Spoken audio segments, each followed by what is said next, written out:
sabi ng Panginoon, hindi ka pa humihingi. Alam na ng Diyos ang iyong kailangan. May kanya-kanya tayong biyaya na kalaan para sa bawat isa. Hindi natin kailangang mag-inditan. Hindi natin kinakailangang mag-agawan. Hindi natin kailangang mag-unahan.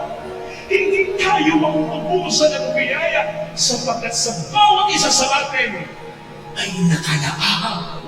Kung para sa'yo, para sa'yo.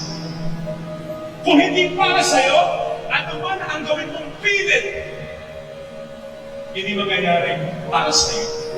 Mangyayari man, ikalulubog mo. Pero kung para sa'yo, ano mang gawin pilit ng ibang tao na masunod ka, darating at darating sa'yo.